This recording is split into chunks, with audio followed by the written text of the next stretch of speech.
Get this here. Put you there. Yeah. This time, this is from a new channel. Right here. Well, a channel who I've subscribed to cover just last year. So it's a new channel to my channel. But yeah. Another Star Wars What If channels. Like PPSW and the Star Wars Galaxy. This is another one of those channels that will do like a What If series. This time, reacting to what if Palpatine did death sticks before fighting, yeah. Before fighting Mace Windu. Before fighting Mace. But you get the idea. But anyway, yeah, this is, like always, his channel will be in the description below, like the other previous reactions, like the other previous channels who I've reacted to in the past. This channel will also be in the description below as always. So let's start on before I do. Don't forget to subscribe, like, and share for more reaction videos like this. And then don't forget to check out my other reaction videos I did in the playlist below. Not below, but you get the idea. Check out the reaction playlist too, way at it. And check out my older reactions I did in the past. But anyway, let's get started. Channel will be linked below, like always. Don't forget to subscribe, like, and share, and let's get started.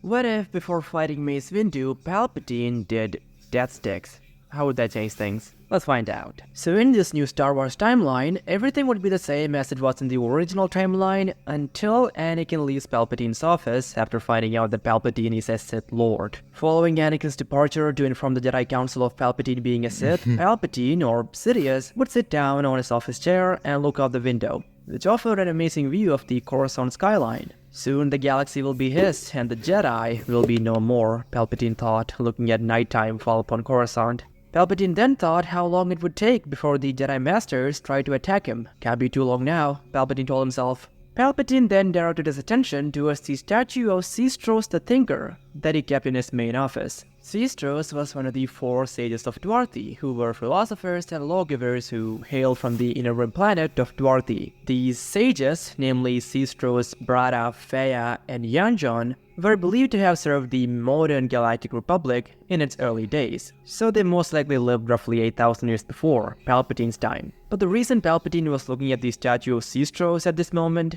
was because this particular statue of Sistros that Palpatine kept in his main office had a chamber inside of it lined with him.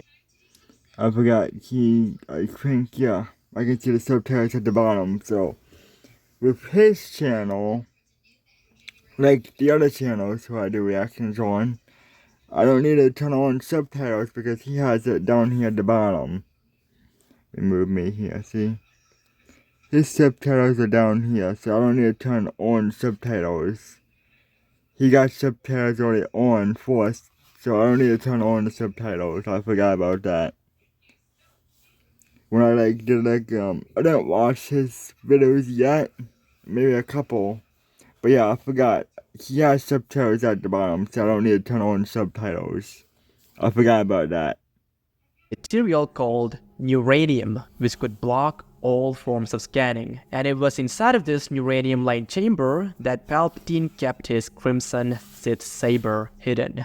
It was now time to take it out. It was time to stop hiding, the Dark Lord of the Sith thought, looking at Sistros. And so, in an effort to take out his saber from where it's been for roughly 20 standard years at this point, Palpatine called upon the Force to ignite his saber, which caused it to burn its way out of the statue and into Palpatine's hand. He was now prepared fully armed for any confrontation. And if the Jedi, instead of attacking him directly, went to the Senate claiming that Palpatine was a Sith, well, the Jedi wouldn't be able to prove it, since there was no solid evidence. So in the end, the Jedi would look like fools before the Senate. Yes, Palpatine had meticulously orchestrated every detail of this plot. There was no way the Jedi could come out on top. No way they could beat him. And so, with all that in mind, Palpatine sat there, prepared. But even after almost a standard hour of waiting, Palpatine couldn't sense the Jedi getting any closer to him. The excitement of being able to fight the Jedi and finally putting an end to them was only getting stronger with Insidious, and in a moment of overconfidence or arrogance, Palpatine decides to do something strange. To enhance the euphoria that Palpatine believed he would gain from cutting down the Jedi, the Sith Lord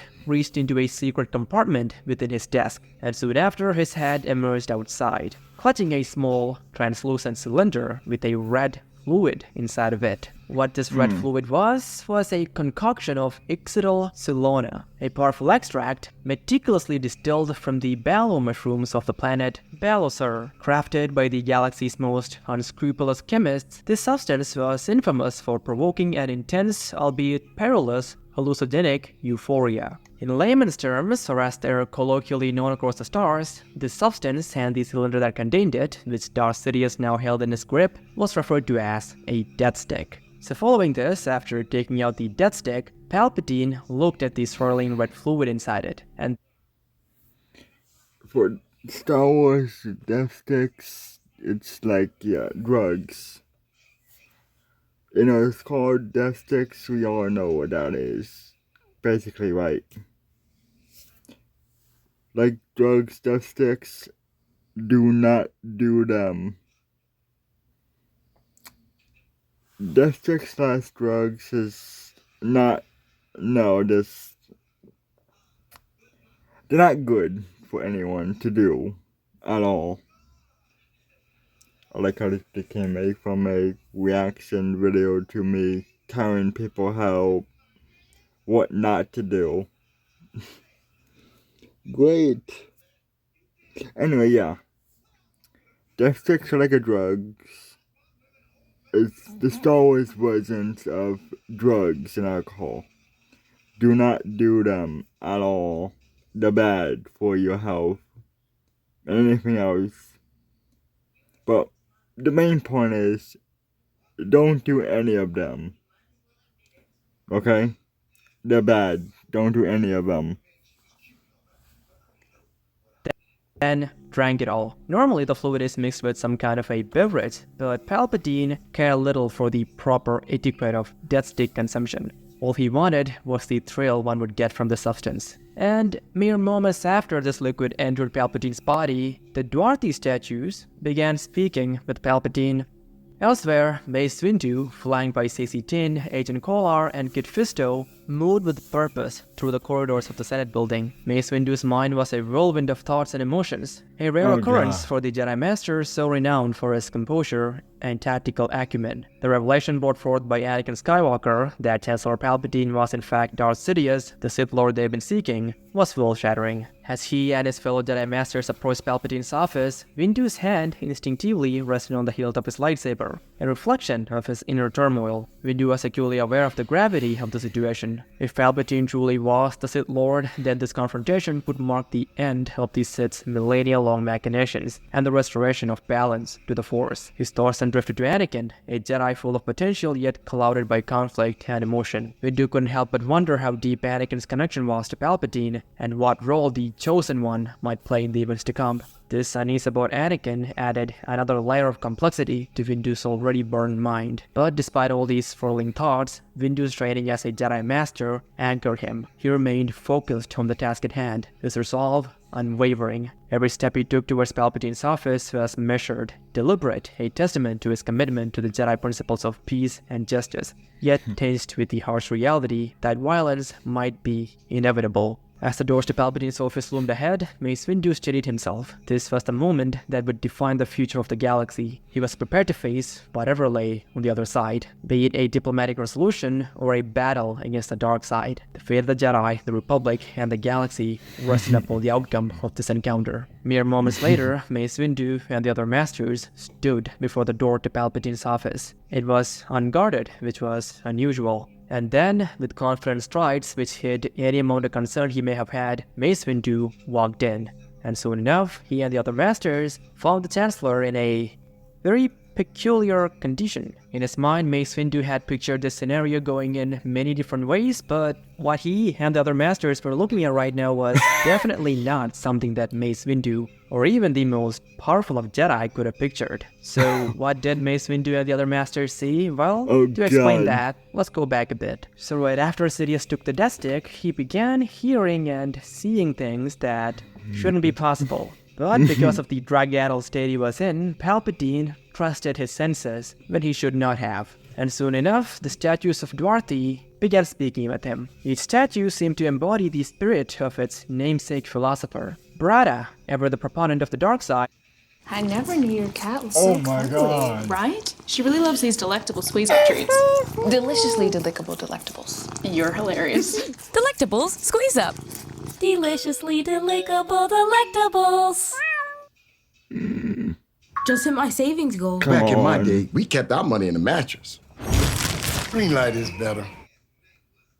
began the discussion. Sheev, why do you waste time on such trivial conquests? True power lies in the dark side, beyond the grasp of the Jedi and the Senate. This is what Brada said, to which Palpatine, his eyes flickering with dark energy, retorted with a tone of disdain. The Jedi are blind, Brada. They cling to their outdated morals and fail to grasp the true nature of the Force. As for the Senate, they are nothing more than pawns in my intricate game of galactic chess. They scurry about, unaware that every move, every decision they make serves my ultimate plan. Palpatine then leaned in closer to Brada, his voice growing more intense. You see, Brada, it's not just about wielding power, it's about reshaping the very fabric of the galaxy. The Jedi, the Senate, they are tools in this grand vision. Through them, I manipulate the threads of destiny itself, bending the galaxy to my will. Palpatine's expression then hardened as he revealed the depth of his ambition. True power is not just about overt displays of strength. It's about control, influence, and the unseen hand that guides the fate of trillions. And that, my old friend, is the essence of the Sith. Palpatine finished, following which Feya, who stood in front of the entryway to Palpatine's private office, away from his main office, spoke. Pondering the deeper implications of Palpatine's plan, Feya asked the following. What is your endgame, Palpatine? Power for power's sake has only ever led to ruin. Palpatine, momentarily pausing as if savoring Feya's question, replied with a sly grin. Ah, Feya, you always were the philosopher. My endgame is not merely about accumulating power.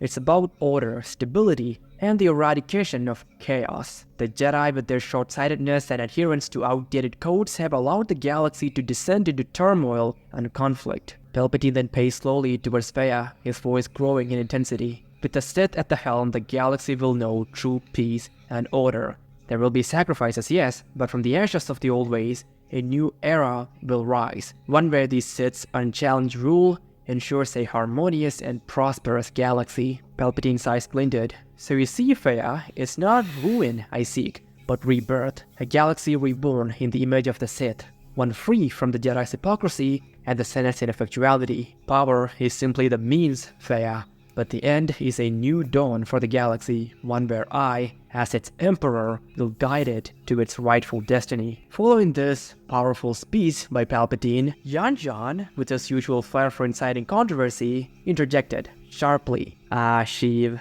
the self-proclaimed mastermind behind the galaxy's grandest scheme. Yet here you are seeking validation from statues. How fitting for someone whose own father found him contemptible. You strive to dominate a galaxy, to be the father figure to billions, perhaps to fill the void left by a father who saw you as nothing but a failure. How ironic, the galaxy's puppet master, still dancing to the tunes of his father's rejection. Laughing at this point, looking at the angry Palpatine, Yan John then added the following. Tell me, Sheev, does the future you envision include losing arguments to furniture as well? Hearing this, Palpatine, his face contorting with rage, snapped back, his voice dripping with venom. Your stoned-down philosophies are nothing compared to the reality I'm forging. You mock my past, my lineage, but it is I who has risen above it all. I am not just the heir to a disgraced family, I am the architect of a new era. His fist clenched in anger, Palpatine continued, You, trapped in your Bontheum shells, could never grasp the magnitude of my vision.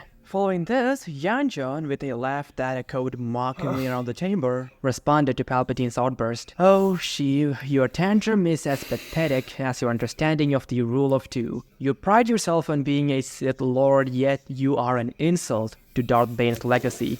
Yan John's tone then became derisive. You, the great Palpatine, could only kill your master Darth Plagueis in his sleep. Where was your mighty Sith strength then? A true Sith confronts their master face to face in a battle of power, but you chose the coward's way. He continued, his laughter still resonating. For all your talk of transcending your past and reshaping the galaxy, you fail to live up to the very principles of the Sith you claim to champion. Before Palpatine could respond to this, Sistros, who stood next to Brada in Palpatine's main office, spoke with a tone of bitter sarcasm. Oh, the mighty Palpatine, you bored a hole through me to hide your little trinket, and now you scream at us like a child. How dignified for a Sith Lord. This jab hit a nerve. Palpatine, now furious, shouted, Silence, Sistros. You are but a tool in my rise to power. Sistros, undeterred, continued, A tool? I am Sistros, a sage, and you deface me for your petty squabbles with the Jedi. You are no Sith Lord. You are an arrogant child. No wonder your father hated you, Palpatine. The argument then began escalating, with the other statues chiming in, mocking Palpatine's delusions of grandeur. Except Brada, who tried to calm things down, but with little success. Come So on. let's say I get a check engine light that pops up. I can flag that now and know. Success. Oh, Amidst yeah, this, that's different. Sistros' voice again cut through sharply. Come now, Sheev. If you're so powerful, why not prove it? Duel me if you dare. Or does the great Sith Lord fear a mere statue? And it was at this moment that Palpatine noticed Sistros ignite a bright yellow lightsaber, one with cross guards. And having seen this and accepting this challenge by Sistros, Palpatine declared the following. Then treason it is. To which Sistros, with a final sassy remark, said, Treason? I am a statue, you maniac. What's next? Declaring war on your shadow? Come, try and strike me down. Let us see how this will end. Palpatine then faced Sistros and ignited his own crimson saber, the blade humming with dark energy. In response to Palpatine, Sistros, as Palpatine could see, readied his stance, shifting into the intricate and rarely seen Form 7 Juyo of lightsaber combat, known for its aggressive and unpredictable nature. As Sistros poised this complex form, Brada, still trying to calm things down, asked Palpatine to not try it. But Palpatine didn't listen. Sistros underestimates my power, Brada, Palpatine declared, following which Palpatine lunged at Sistros, letting out a fearsome scream as he did so, and then he hit the Bronzium statue head first with immense force. The extremely heavy statue then fell on the Chancellor, following which a wet, loud crunch was heard, which was of course a result of Sistros flattening Palpatine's head. And it was a few short moments after this that Mace Windu and the other masters walked in, and the sight of Palpatine as he lay under the Bronzium statue of Sistros was what greeted the masters. After witnessing this unexpected sight, the masters looked at each other, utterly confused. Mace then walked over and examined Palpatine, who lay under the statue, and quickly Master Windu summarized that Palpatine was definitely dead. Mace then promptly called in the Coruscant Guard to handle the situation. Upon their arrival, the Coruscant Guard cordoned off the scene, and a team of forensic experts began their meticulous work. They conducted a thorough analysis, focusing on the overall scene, including the positioning of Palpatine's body, the statue, and any other physical evidence. The blood spatter analysts worked diligently, reconstructing the events leading to the bloodshed. Their expertise allowed them to determine the trajectory and impact, suggesting that Palpatine had launched forward aggressively before being crushed by the statue. Meanwhile, other forensic specialists examined Palpatine's body. They found traces of unusual chemicals in his bloodstream, consistent with the hallucinogenic properties of death sticks. This discovery, of course, proved crucial as it provided context for Palpatine's bizarre behavior and his subsequent accidental death. After consolidating the Yeah, again, back to us earlier. This is like the Star Wars version of drugs and all that. Do not do any of that at all. It is not good for you. It causes things like this to happen to you. Well, not this, but I mean, like, if you keep doing like drugs and stuff like this, you will start to, like what happened to Palpatine in this video, start to see things and kind of like hear things and see things and go kind of crazy and maybe insane, or maybe a little bit of a mixture of both. But see, so again, I'm doing this again. But yeah, forget that part. You get the idea. Wait a minute. Get you back in there.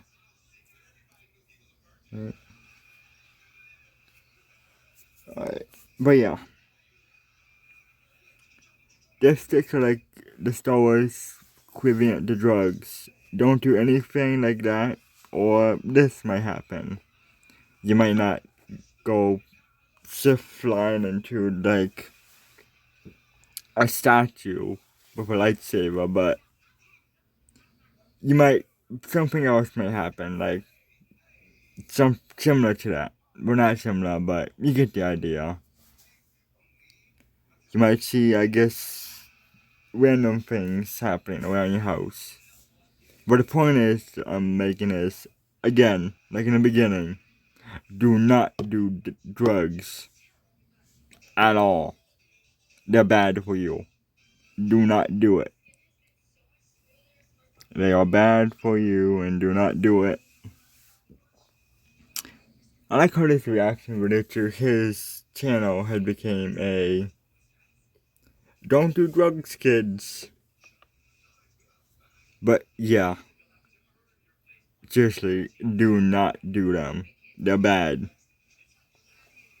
You might say, oh, they're good. No, drugs are bad. Like death sticks. They're bad. findings from the blood spatter analysis and the toxicology reports, the investigative team concluded that the Jedi Masters were not responsible for Palpatine's demise. Instead, it was ruled as a freak accident, precipitated by Palpatine's own actions under the influence of potent hallucinogens. Also, as the Coruscant Guard and the forensic experts were piecing together At Rite Aid, we know your yoga routine is more than a workout. It's a ticket to cheat day. Skip. this puzzle, Anakin Skywalker did rush into the scene. The sight that greeted him was beyond his belief. Palpatine, the man he believed held the key to saving Padme, reduced to what could only be described as a Sith paste. This shattered Anakin's last hope of saving his wife, plunging him into a state of despair and hopelessness. Also, something that isn't really relevant to the story is that one of the Coruscant guards who saw the state Palpatine was in had an intrusive thought of using Palpatine as toothpaste. Anyways, in the aftermath of this unexpected event, several things happened. Ahsoka Tano returned to Coruscant with Maul in tow, their arrival coinciding with the non-execution of Order 66, which had lost its orchestrator. Ahsoka would then decide to rejoin the Jedi Order, realizing that she belongs with the Jedi. She would also be knighted as she defeated a Sith Lord in combat, which by the way was the same reason that Obi-Wan was knighted after he defeated Maul. Meanwhile, the Separatist leaders hiding out on Mustafar soon realized the futility of their position, and with defeat imminent, Newt Gunray, in a desperate bid for leniency, betrayed his compatriots, hoping to save himself from the Republic's justice. And with the arrest of the Separatist leaders, the Clone Wars was officially brought to an end. And following this, after Palpatine was revealed to be Darth Sidious, Clone Trooper 5's earlier claims of Palpatine's sinister plan involving the inhibitor chips gained credibility, which led to Order 66 being discovered and a galaxy-wide effort to remove these inhibitor chips from the clone army. And after the war reached its official conclusion with the arrest of the Separatist leaders and the deactivation of the droid army, The Jedi Order began to regain their lost favor in both the Senate and the Republic. The discovery of Palpatine's true nature, a drug-addled maniacal Sith Lord who had masterminded the entire conflict, vindicated the Jedi. And so, in this timeline, the Jedi emerged from the Clone Wars not as traitors, but as victims and heroes who had withstood the greatest of manipulators. And finally, as for the chosen one Anakin Skywalker, with the Sith defeated, the Council determined that Anakin had fulfilled the prophecy, following which they gave him the rank of Master, which allowed Anakin to enter the restricted section of the Jedi Archives, where he believed he could find forbidden knowledge on how Padme can still be saved. But ultimately, this didn't end up being necessary, as a few days after all these events, Anakin received a transmission from C-3PO stating that Padme had been taken to the Grand Republic Medical Facility. And once Anakin got there, he found that Padme had gone into labor, and their two children, Luke and Leia, were born without Padme dying. This provided Anakin with unbelievable amounts of relief, and ultimately he summarized that, like Yoda says in The Empire Strikes Back, the future is always in motion, and that what he saw in his vision was just one possible future and was not an absolute. And so in the end, Luke and Leia would be raised on Naboo, where Anakin would train them in the ways of the Force. The twins would of course not be surrendered to the Jedi Order, as the Order still forbade attachments, and neither Anakin nor Padme wanted to abandon their children. And as time passed, Obi-Wan Kenobi and Ahsoka Tano, close friends and confidants of Anakin, came to a silent understanding about the true parentage of the twins. This unspoken truth, which they had all quietly acknowledged, eventually found its way into the open. It was a revelation not met with judgment but acceptance, for Obi-Wan and Ahsoka held no reservations about Anakin's capabilities as both a father and a mentor. They knew the love and guidance that Anakin and Padme could provide would only nurture the potential within Luke and Leia. But still, this belief was held more strongly by Ahsoka than Obi-Wan. So they all lived happily ever after, at least until Anakin got a vision of his children being killed by Yuuzhan Vong invaders. Or maybe Anakin got a vision of a resurrected Darth Vitiate bringing his children under his control. Or maybe it was something else that he saw. What do you think happened? Yeah. Also, before you leave, if you feel like supporting the channel and if you have the time, do check out my Patreon, where for $1 or more a month, you could get early access to videos and exclusive content which wouldn't be released on the main channel for months. Anyways, goodbye, stay hydrated, and always make good choices in life. We play to feel. But yeah, you know, this was sort of Palpatine did that. But yeah, the death sticks are like the Star Wars equivalent to drugs. Again, don't do that. That's bad. Any kind of drug, any kind of drug, rape, anything like that is bad. So don't do that. And again, his channel will be in the description below, like the other ones. And I'll see you next time. Don't forget to subscribe, like, and share, and yeah. And I'll see you next time.